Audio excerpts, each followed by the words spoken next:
Welcome to the Ortho Joke Podcast, a joint production of the Journal of Bone and Joint Surgery and Ortho Evidence. Join hosts Mohit Bhandari and Marc Swankowski as they discuss current topics and publications in the world of orthopedics and beyond. Well, good afternoon, Mo. Good afternoon, Marc. I understand you're at headquarters in Needham. I'm in headquarters today. Yeah, it was a very busy day doing the work of the journal that you know so well. So yes, been busy today. Well, that's good. I'm, I think day 18 from a knee replacement, which would have gone a lot better had I not got this severe upper respiratory thing about a week ago. Mm-hmm. So although I don't have coffee, I have a cup of herbal tea to try to maintain my voice. Very good. I have this lovely branded, as you can imagine, ceramic cup. Now, it's filled with water rather than coffee because it is in the afternoon. I've had my share this morning. So we're going to be, I've got enough caffeine in me to keep me pretty oriented to what we're going to talk about today. And I would have thought you would have been starting early on the wine tasting in the office. But that's true. No, tomorrow. Tomorrow is the function. So I'm sure we'll be partaking in lots of festive drinks, I imagine. Yeah, it's appropriate this time of the year. So listen, this is just a conversation between me and you. I have no guest. And I was looking at the most recent publication of the journal and came upon an interesting article on telehealth, on validation of the accuracy of some clinical measures. But I have really seen my partners at multiple sites in the Twin Cities really adopting virtual visits through telehealth and seemingly like it as much as in-person visits. And so I just want to start out, is it a thing in Canada as well? I mean, I have to tell you that, 5 years ago, no one really spoke about it. I mean, I don't think we even talked about Zoom, let alone telehealth. But I will tell you that since COVID, let's say post 2020, especially heightened 2021, just Canadian surgeons just got used to the idea of being able, for no other reason. There was no other choice. If you wanted to be able to examine patients or at least see patients and consultations, it became very important in the early initial visit phase, and it especially became valuable in the follow-up phase. And I think a lot of that, Marc, is carried on because, when you realize the inefficiency sometimes of patients having to drive for several hours to get to maybe a specialist office for something that could be something could have easily been addressed with a short call and maybe a quick checkup, I think those are becoming much more, fairly routine, I would say, in a lot of groups, especially for distance. So I think it was for everyone before, but I do think now we're starting to see a bit more telehealth targeted for, specific situations. Yeah. Well, what I'm seeing just around town here is maybe up to 15% of new patient visits. And again, clinicians happy with it, and close to 50% for follow-ups. And again, clinicians happy with it. So I think it's a real thing, and I don't think it's going to die off. I wouldn't guess it would. Well, actually, you know what? In preparation, I did actually look up a paper just on the issue of how much it was used. So before maybe you present the actual paper, we want to talk about how it fares. But pre-COVID, this is a paper that came out by Hurley and colleagues in 2021. So right around like the peak, really around near the peak of COVID, whether it was the first or second wave, depending on where you were, in the Telemed Journal of eHealth. This came out in 2021 and basically surveyed about just under 300 surgeons, orthopedic surgeons. And at that time, 85% were using some form of telehealth or telemedicine. Prior, it had been 20%. So there was you can just see immediately a fourfold increase in usage at that time. Exactly to your point, through varying degrees of satisfaction, they narrowed it down post-COVID to 3 out of 4, maybe 75% using it for initial visits, like that initial evaluation of new patients and deciding, who to triage and who to bring in. And 8 out of 10. So you said 5 out of 10 or so, but 8 out of 10 using follow-ups. So I think that's come down a little bit probably, but it's been sustained post-COVID. Yeah. Yeah. So one of the issues I think more pertinent for initial visits is the accuracy of clinical measurements and clinical evaluations. And that's what this particular manuscript is about. It is from the Boston Children's Hospital, the lead author, Dr. Farad. And this is a group who validated examination maneuvers for adolescent idiopathic scoliosis in the telehealth setting. And they took a cohort of 73 patients and did 3 different measurement techniques, focusing primarily on the angle of trunk rotation. So they did it in 2 ways via the telehealth evaluation. One, using an instructional video guidance and a smartphone app with internal accelerometer software. So that was the first. The second was made during the telehealth examination, performed by caregivers with supervision by trained associates via telehealth. And then finally, the same patients were brought in and were measured in an in-person clinic visit. Then they did interclass correlation coefficients and inter-rater reliability, compared the 2 telehealth measurements versus the at-home. And what they found in this cohort of a mean age of 14 years, 25% male, excellent agreement in the trunk rotation measurements between telehealth visits and in-person visits, with a confidence interval of 0.83 to 0.92. The trunk rotation agreement between at-home and in-person visits was also excellent, but was slightly diminished.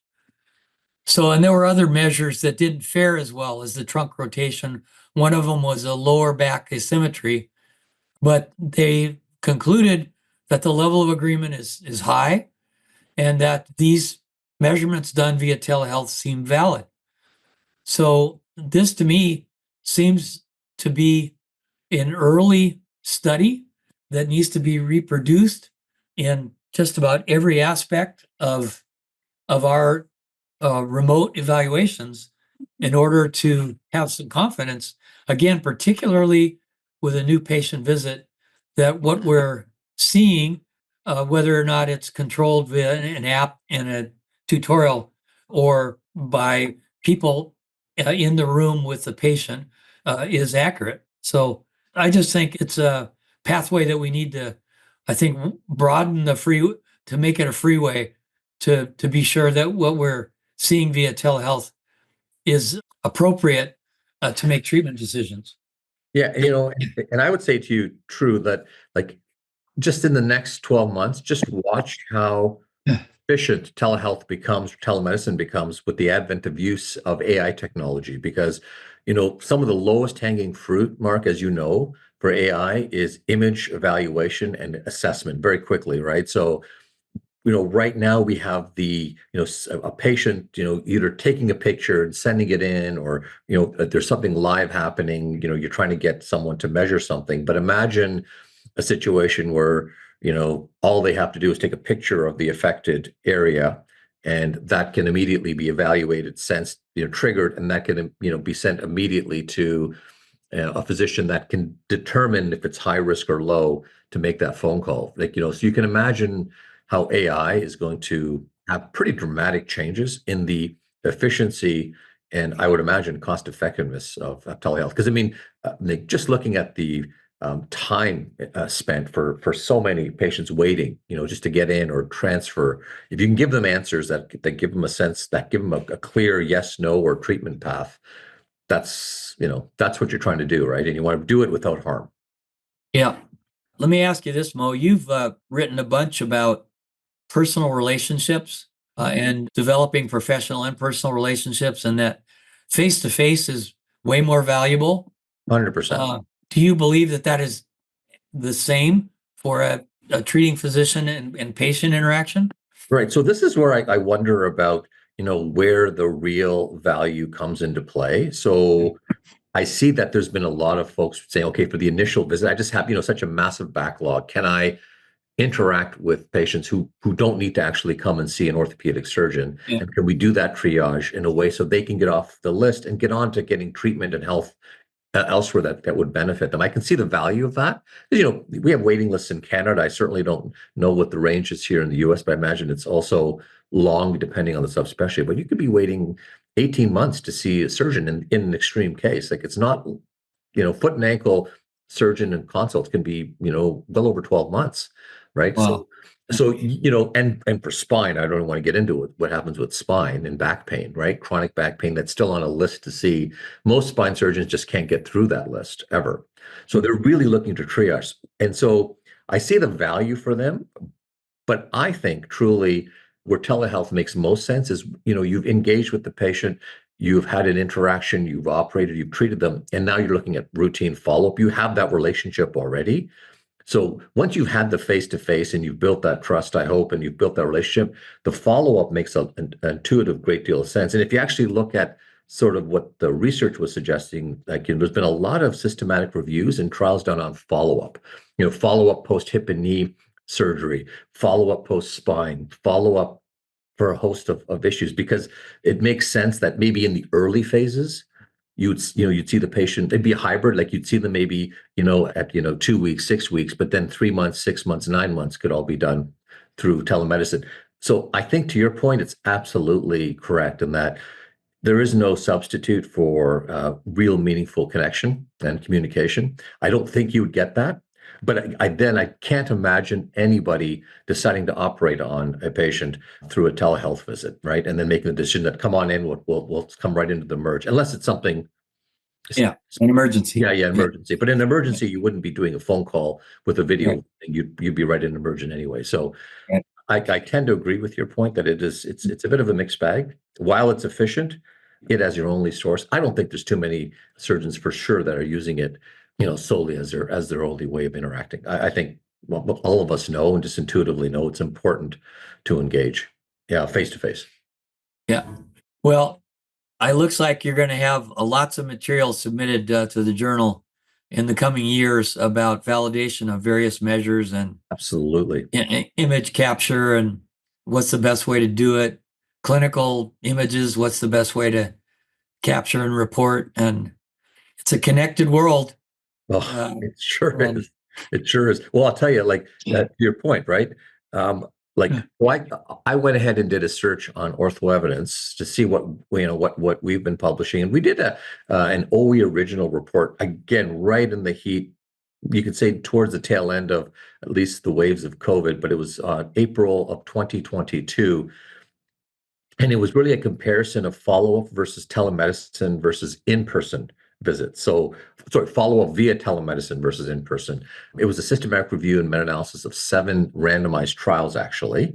And as you would expect, obviously the quality of trials, you can argue here and there, but they were randomized trials. And no real difference in the outcomes that they measured. So patient satisfaction, no real difference.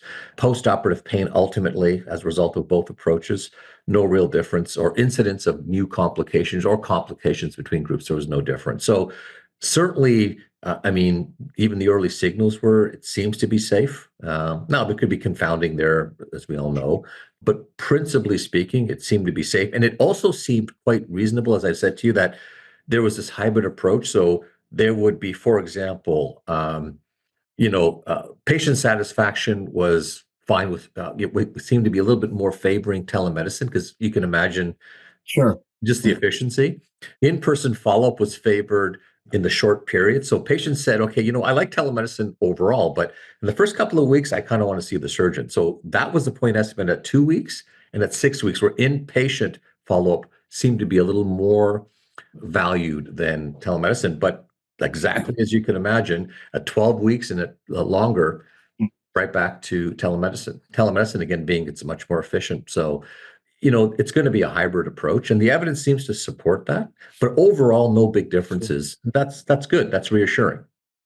Yeah. So maybe we're kind of coalescing around great for follow-up once you have an established relationship, and maybe for a first visit to determine whether or not the patient should actually make the trip in for an evaluation.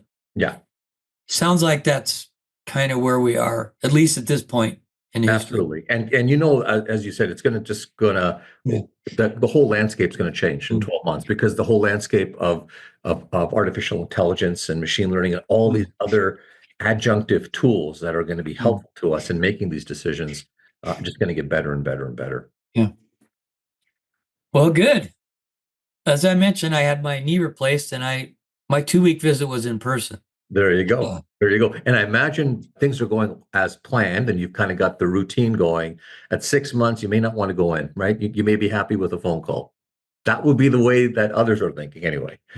No, I think what's going to happen is every week the surgeon's going to watch me walk down the hallway and tell me to stop by if he doesn't like what he sees. So, I hear you. I like that. I like that. Yeah, fair enough. You are unique there. Yes, that's fair. Yeah. Well, listen, wishing you a speedy recovery regardless. Yeah. Well, thanks. It's been great chatting as always, Mo. No problem. And again, great paper, good find. And there's lots more to be said about telehealth and telemedicine in the upcoming year. For sure.